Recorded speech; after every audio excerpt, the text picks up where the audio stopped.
तो दोस्तों आज की क्लास में हम पढ़ने वाले हैं प्रीपोजिशन के बारे में। इससे पहले मैं आपको इम्पॉर्टेंट वन वर्ड सब्स्टिट्यूशन करा चुकी हूँ, तो अगर आपने नहीं देखा है तो आप हमारी प्लेलिस्ट में जाकर देख सकते हैं। तो चलिए बिना टाइम वेस्ट करते हुए स्टार्ट करते हैं आज की क्लास को। तो सबसे पहले प्रीपोजिशन। प्रीपोजिशन बना है प्री प्लस पोजिशन से। Preposition are the parts of speech that show the relationship of noun and pronoun with other word in a sentence.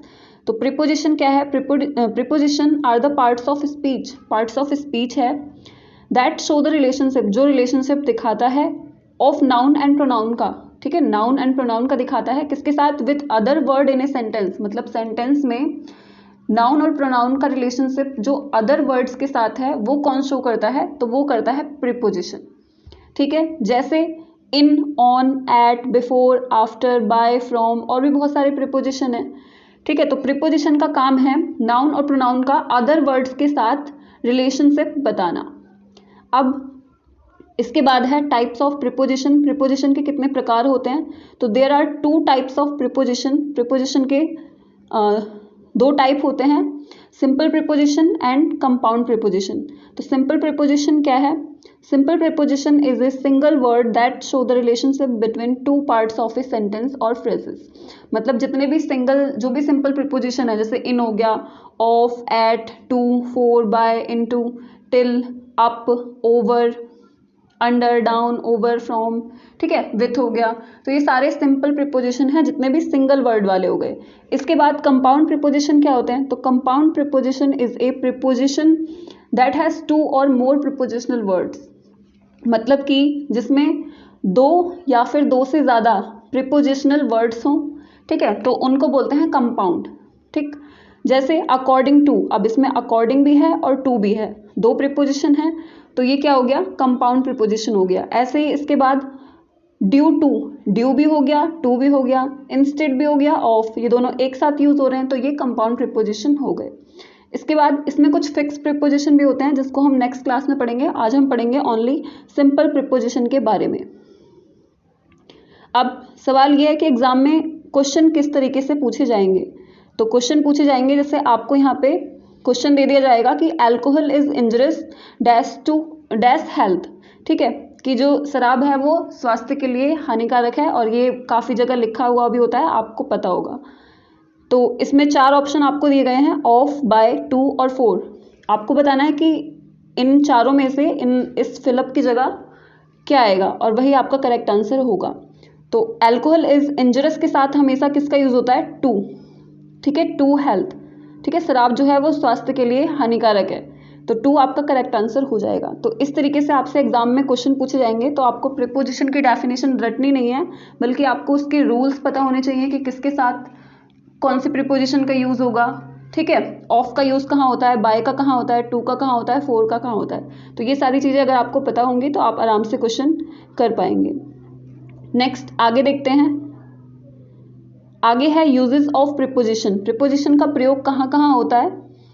तो सबसे पहले प्रीपोजिशन ऑफ प्लेसेस, मतलब स्थान के लिए जो प्रीपोजिशन यूज किए जाते हैं वो कौन कौन से हैं। तो फर्स्ट है इन। फर्स्ट है इन। इन का यूज होता है फॉर एन एनक्लोज्ड स्पेस, मतलब कहीं भी जो एनक्लोज्ड स्पेस होगी, ठीक है, जो बंद जगह होगी, या कोई चीज़ किसी चीज़ के अंदर है, ठीक है, तो वो इन का यूज हो जाएगा। जैसे जब 3D शेप के अंदर या आर पार हो तो इन प्रीपोजिशन का प्रयोग होता है। जैसे एग्जाम्पल है the doll is in the box. ठीक है, अब ये जो डॉल यहाँ पे आपको दिख रही है, ये क्या है? ये बॉक्स के अंदर है। बॉक्स क्या है? एक 3D शेप हो गया। ठीक, तो ये इसके अंदर है, तो यहाँ पे इसलिए इन प्रीपोजिशन का यूज हुआ है। ठीक है, तो इनका यूज होगा जब भी कोई एनक्लोज्ड एरिया हो, ठीक है, या 3D शेप हो, तो उसके लिए इनका यूज होता है।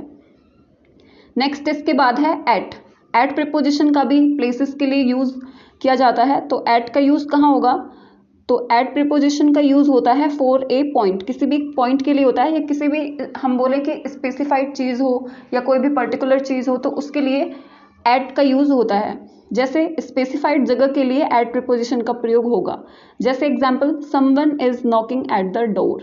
ठीक है, कोई दरवाजा खटखटा रहा है, ठीक है, नॉकिंग एट द डोर। तो यहाँ पे नॉकिंग के बाद एट ही क्यों आया, क्योंकि डोर क्या है, एक स्पेसिफाइड चीज़ है, दरवाजा ही खटखटा रहा है, ठीक है, एक ही जगह खटखटा रहा होगा, तो इसलिए यहाँ पे एट का यूज़ हुआ है। नेक्स्ट इसके बाद है right your name at the top of the page, मतलब अपना नाम लिखो कहाँ पर, at the top of the page, मतलब पेज के बिल्कुल टॉप पे ही लिखना है, तो वो क्या हो गया, वो स्पेसिफाइड हो गया, ठीक है, वहीं पर लिखना है, तो इसलिए यहाँ पे एट का यूज़ हुआ है। ठीक है, तो आई होप आपको इतना समझ में आ गया होगा। अगर आपको कोई डाउट है तो आप कमेंट सेक्शन में पूछ सकते हैं। इसके बाद ऑन का भी प्लेसेस के लिए, ऑन प्रीपोजिशन का भी प्लेसेस के लिए यूज़ होता है। तो ऑन का यूज़ कहाँ होता है, ऑन का यूज़ होता है फॉर ए सरफेस, मतलब किसी भी सरफेस के लिए, ठीक है, ऑन का यूज़ होता है। या फिर हम बोल सकते हैं यहाँ पे कि जब सरफेस कांटेक्ट होता है तो ऑन प्रीपोजिशन का प्रयोग होगा, ठीक है। जैसे for example the doll is on the table, या फिर the books are on the table. अब आप यहाँ पे देख सकते हैं कि यहाँ पे क्या है, ये टेबल है और ये बुक्स रखी हुई हैं, तो ये टेबल और ये जो बुक्स हैं ये क्या है, इनका सरफेस कांटेक्ट हो रहा है, ठीक है, मतलब ये सतह पे टच कर रही हैं, इसलिए यहाँ पे ऑन का यूज़ हुआ है, ठीक है। तो प्रीपोजिशन ऑफ प्लेसेस कौन कौन से हो गए, एक हो गया ऑन, एक हो गया इन, और एक हो गया एट। इनका यूज़ कहाँ होता है, जब भी एनक्लोज्ड स्पेस हो या फिर 3D शेप हो, ठीक है, कोई भी चीज़ किसी के अंदर है ना, इनका यूज़ होगा, एनक्लोज्ड स्पेस है, इनका यूज़ होगा। एट का यूज़ कब होगा, किसी भी स्पेसिफाइड चीज़ के लिए होगा, किसी भी पर्टिकुलर चीज़ के लिए होगा, जब किसी पॉइंट की बात की जाएगी। जैसे someone is knocking at the door, तो वो डोर पे किसी एक ही जगह खटखटा रहा होगा, कंटिन्यूटी, तो वहाँ पे क्या है, वो एक स्पेसिफाइड एक पर्टिकुलर चीज़ है, तो वहाँ पे एट का यूज़ होगा। ऑन का यूज़ कहाँ होगा, तो ऑन का यूज़ होगा सरफेस कांटेक्ट के लिए, जहाँ भी सरफेस सतह अगर टच कर रही है तो वहाँ पे ऑन प्रीपोजिशन का यूज़ हो जाएगा। इसके बाद आगे देखते हैं ओवर।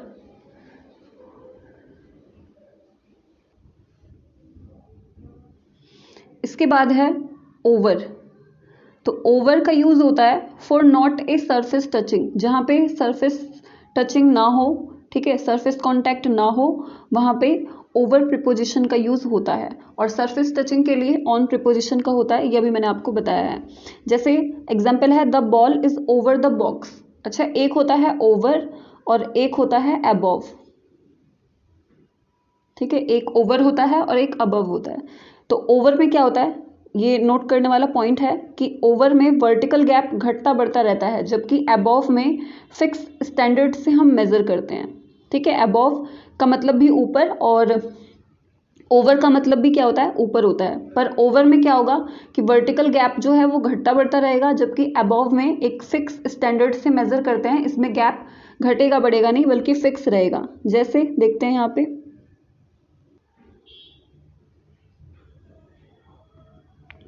जैसे यहाँ पे मान लीजिए यहाँ पे कोई चीज़ ऐसे रखी है और एक यहाँ पे रखी है, ठीक है। अब यहाँ से क्या है, ये जो गैप है यहाँ पे एक कुछ भी हम मान लेते हैं, सर्कल या बैलून कुछ भी मान लेते हैं।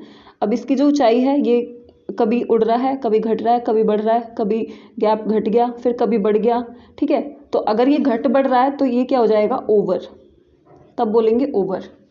और अगर वर्टिकल गैप इक्वल है, मतलब यहाँ पे 5 मीटर है तो यहाँ भी 5 मीटर है, यहाँ भी 5 मीटर का गैप आ रहा है, यहाँ भी 5 मीटर के डिस्टेंस पे है, तो इसको हम बोलते हैं अबव, ठीक है। तो आई होप इन दोनों में डिफरेंस जो है वो क्लियर हो चुका होगा।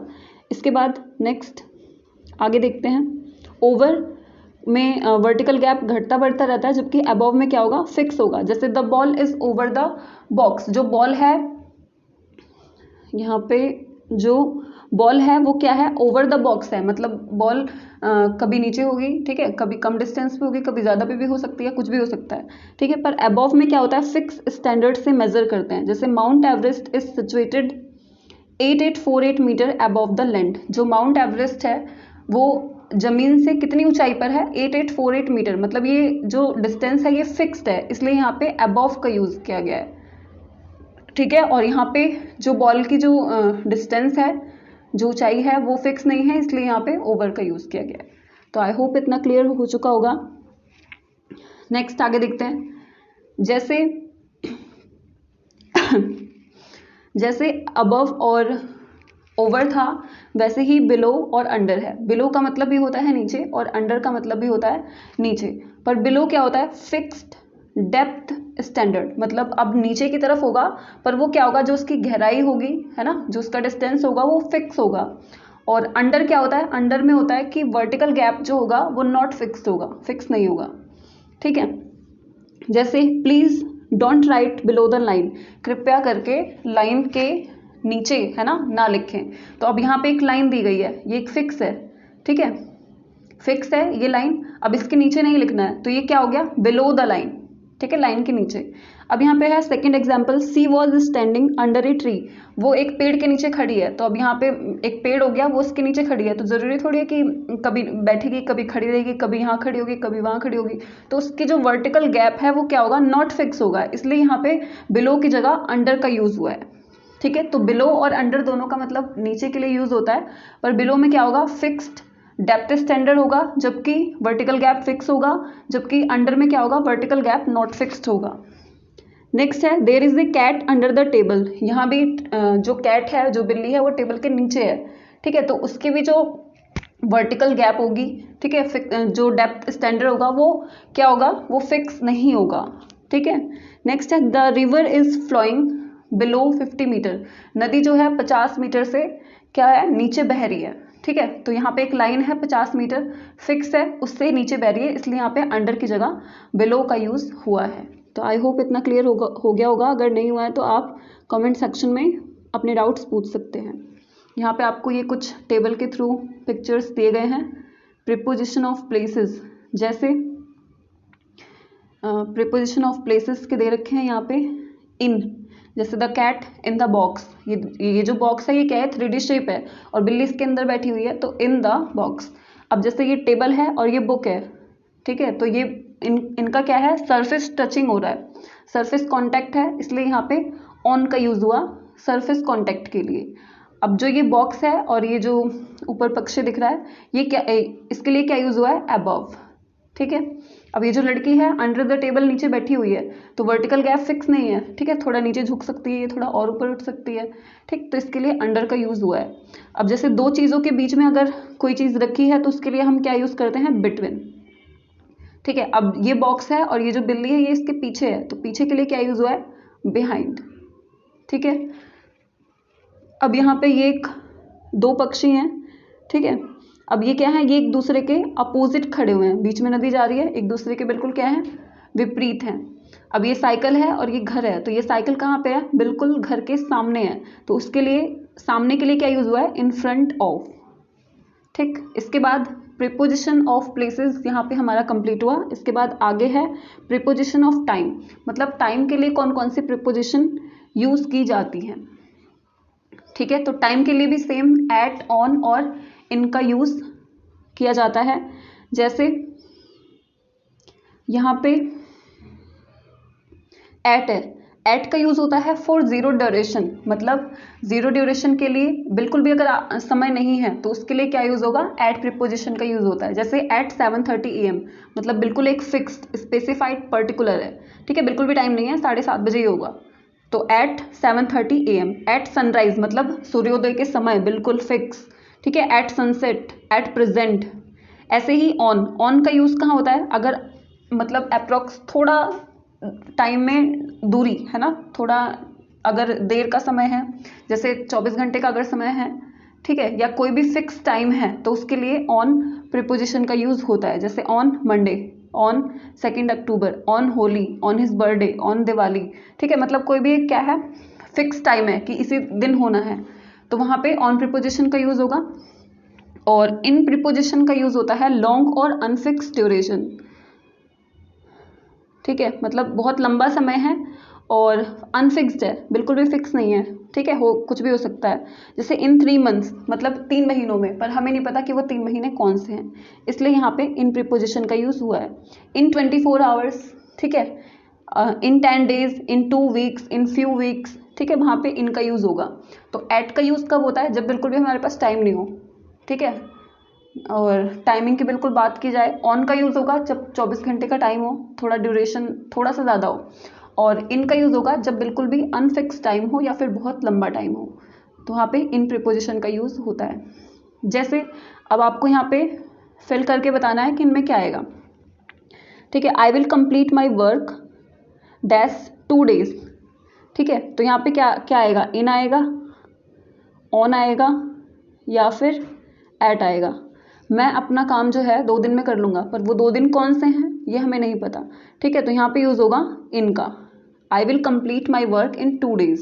ठीक है, I will complete my work dash 9 PM। अब यहाँ पे हमें क्या कर दिया, बिल्कुल एक टाइम दे दिया है। ठीक है, बिल्कुल भी टाइम नहीं है, तो यहाँ पे किसका यूज़ होगा, एट प्रीपोजिशन का यूज़ होगा। मतलब मैं अपना काम जो है 9 बजे तक कर लूँगा। फिर I will complete my work dash Monday. अब मंडे थोड़ा सा टाइम है हमारे पास, तो यहाँ पे यूज़ हो जाएगा on. I will complete my work on Monday. ठीक है, इसके बाद नेक्स्ट है अपॉन और ऑन टू।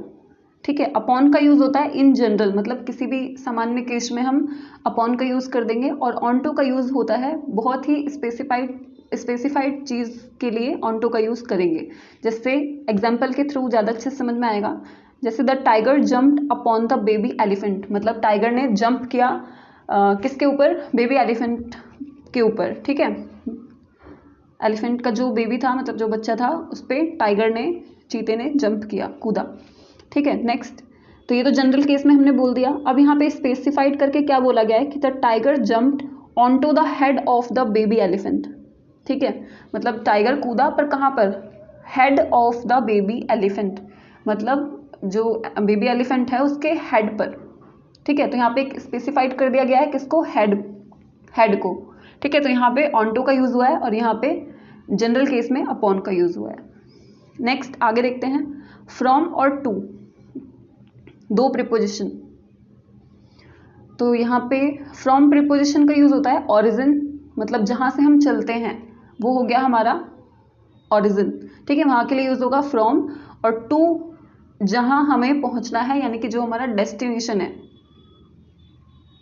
ठीक है, for example the Ganga originates from the Himalayas. Ganga जो है, गंगा की उत्पत्ति वो कहाँ से हुई है, फ्रॉम द हिमालयाज, मतलब हिमालय से हुई है।